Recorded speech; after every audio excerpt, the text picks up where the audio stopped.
Dear students, शुभकामनाएं। और channel को इतना अधिक पसंद करने के लिए, देखने के लिए बहुत बहुत धन्यवाद है, शुभकामनाएं हैं। और आप लोग अपनी जो भी समस्याएं हों वो कमेंट में अवश्य लिखें, ताकि हम आपको और अच्छे से अच्छे वीडियो, ज्ञानवर्धक वीडियो शॉर्ट रूप में दे सकें।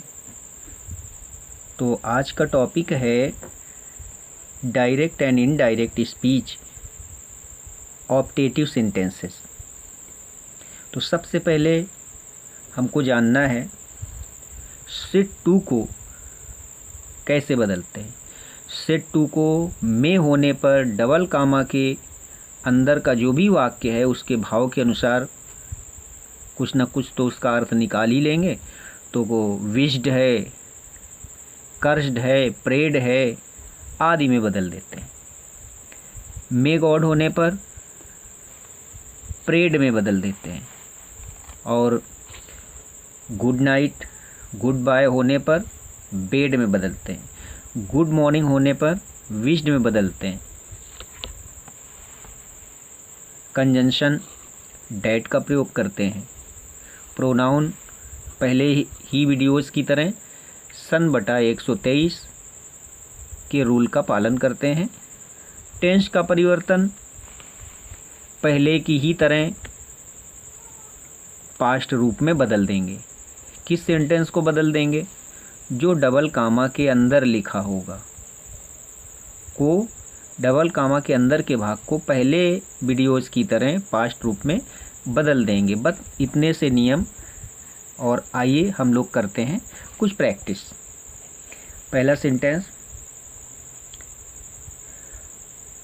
आई said to Anand. I said to Anand. Comma in inverted commas. May you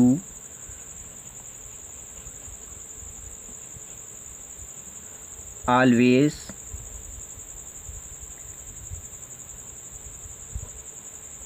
be happy.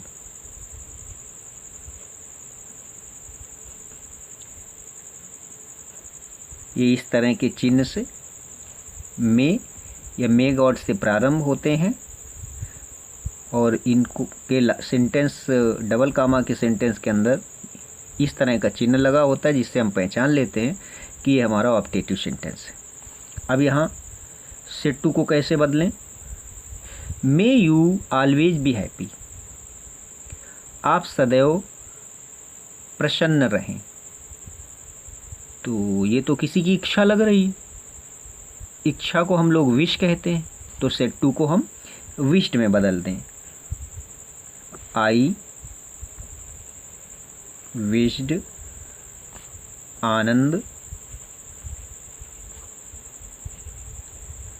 और कंजंक्शन, क्योंकि यहाँ सिंगल कामा और जहाँ से डबल कामा की शुरुआत होती है वहाँ कंजंक्शन लगता है। कंजंक्शन हमने डैट प्रयोग करने के लिए नियम बताया है।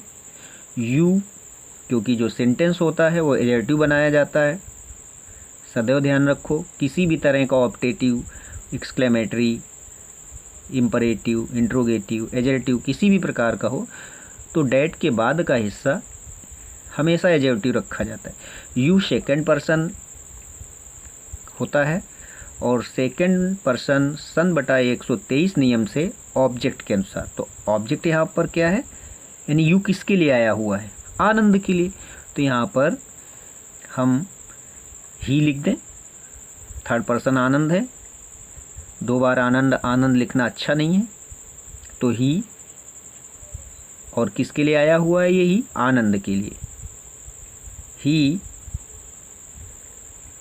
और मे को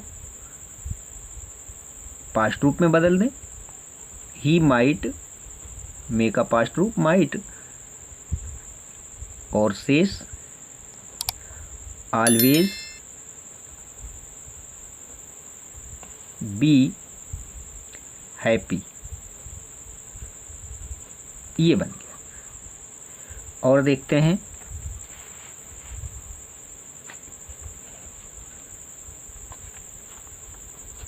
सेंटेंस है, Govind said to me, Govind said to me, comma inverted commas, may God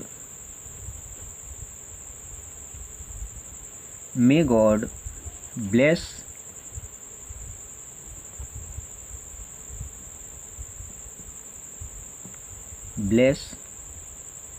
you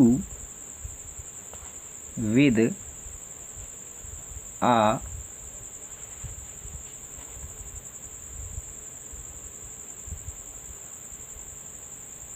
baby.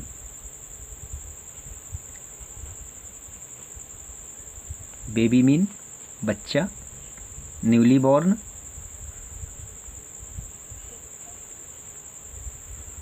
अब देखते हैं, मे गॉड आया हुआ है, ये चिन्ह लगा हुआ है, डबल कामा के अंदर तुरंत पहचान लिया कि ये ऑप्टेटिव है। मे गॉड को हमने प्रेड में बदलने को कहा, तो गोविंद और मे गॉड का मतलब होता है ईश्वर करे। अब ईश्वर करे का मतलब है प्रार्थना, तो गोविंद प्रेड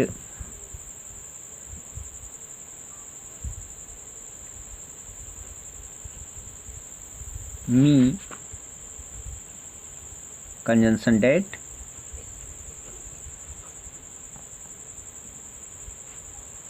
अब यू किसके लिए आया हुआ है? सेकंड पर्सन है। सेकंड पर्सन हमेशा सेड टू के बाद के लिए आता है, तो यू की जगह मी का कर्ता कारक आई, डेट आई, और मे का माइट, क्योंकि बताया गया टेंस में हमको पास्ट में रखना है सेड टू के लिए। I might bless with a baby, with a baby. इस तरह से भी कंप्लीट हो गया। और देखते हैं,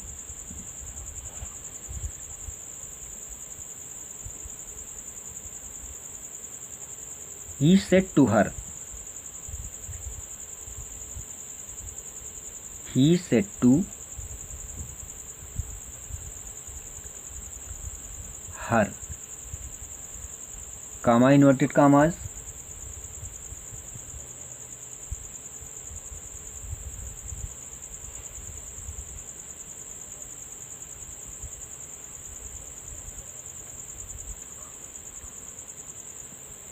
may you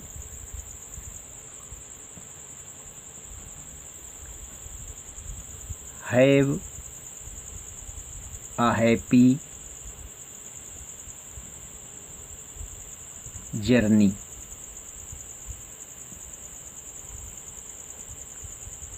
अब देखिए यहाँ पर मैं आया हुआ है, ये चिन्ह लगा हुआ है, तो हम समझ गए कि ये ऑप्टेटिव है। सेंटेंस को बिना डबल कामा के अंदर का जो भी सेंटेंस लिखा होगा, बिना उसको देखे हुए हम सेड टू का परिवर्तन कभी नहीं करेंगे। अगर ऐसी स्थिति कर देते हैं तो अक्सर यही गलती होती है सेड टू के परिवर्तन में। तो बिना डबल कामा के अंदर के सेंटेंस को पहचाने हुए हम सेड टू को ना बदलें। तो सेड टू को हम क्या कर दें? विश्ड, क्योंकि मैं लगा हुआ है, ही विश्ड हर, कंजंक्शन हमने डेट लगाने के लिए कहा, और यू सेकंड पर्सन है, हर के लिए आया हुआ है, तो हो जाएगा शी, क्योंकि यू कर्ता कारक में है और हर का कर्ता कारक शी। मे का पास्ट रूप might, have a happy journey, a happy journey। इस तरह से भी कंप्लीट हो गया। और देखते हैं,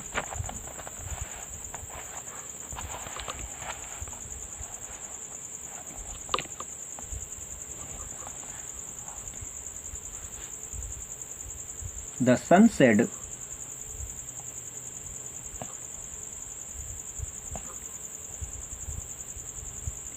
comma inverted commas good morning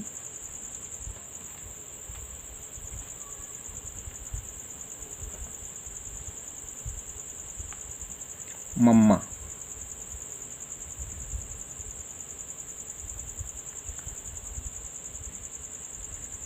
मम्मा माँ को कहा जाता है मदर या मम्मी। इसी तरह से इसको देखते हैं, ये गुड मॉर्निंग आया हुआ है और गुड मॉर्निंग को हमने विश्ड में बदलने की सलाह दी थी। नियम देख लेंगे तो सेड को किस में बदल दें? मम्मा में। The son wished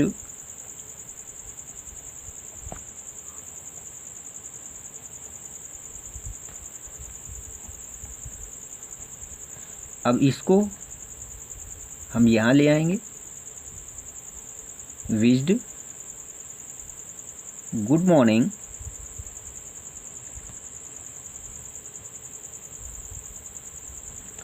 to mamma.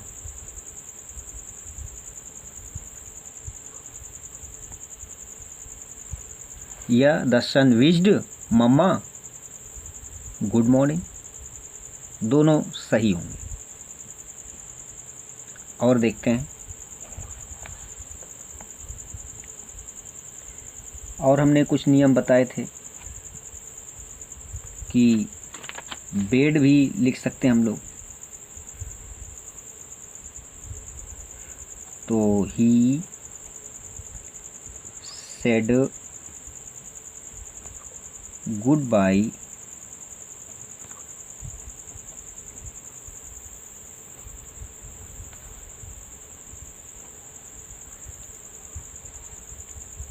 My friends.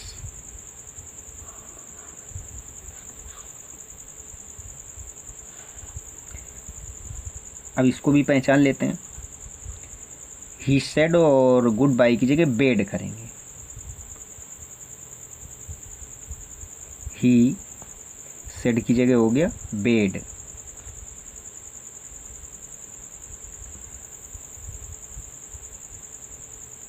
अब माई आया हुआ है, फर्स्ट पर्सन होता है ये माई, ही के लिए आया हुआ है। तो इसी केस में माई का ही के लिए his. He bed his friends, my friends का हो गया हिज फ्रेंड्स।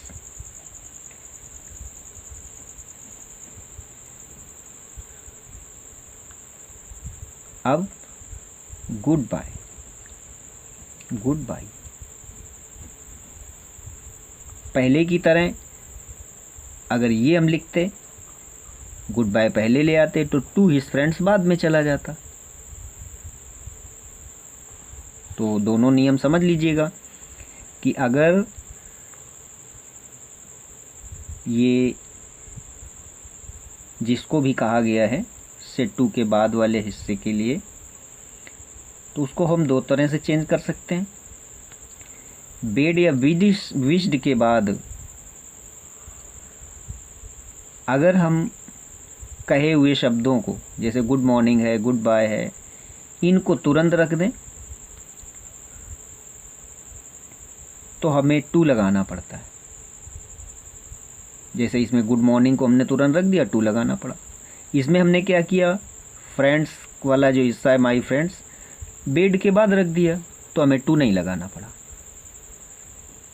तो इस तरह से ये ऑप्टेटिव सेंटेंसेस के बारे में जो भी प्रमुख जानकारी थी आपके सामने उन्हीं नियमों के आधार पर इसको कंप्लीट करके दिखाया गया। थोड़ा सा ध्यान देंगे तो बहुत आसानी रहेगी सीखने में। और एक बार और हमने अपने चैनल की डिटेल देखी है जिसमें ये जानकारी आ रही कि बहुत से स्टूडेंट्स ने इस चैनल को सब्सक्राइब नहीं किया हुआ है तो कृपया वो सभी स्टूडेंट्स सब्सक्राइब कर लें, ताकि जैसे ही कोई स्पेशल जानकारी का वीडियो बनता है वो वीडियो आपके पास पहुंच जाए। और चैनल से जुड़ने के लिए सभी यंग लर्नर्स को हमारी तरफ से ढेर सारी शुभकामनाएं, आशीर्वाद। ईश्वर आपके अध्ययन को मंगलमय बनाए, यही हमारा आशीष है। Thanks for watching.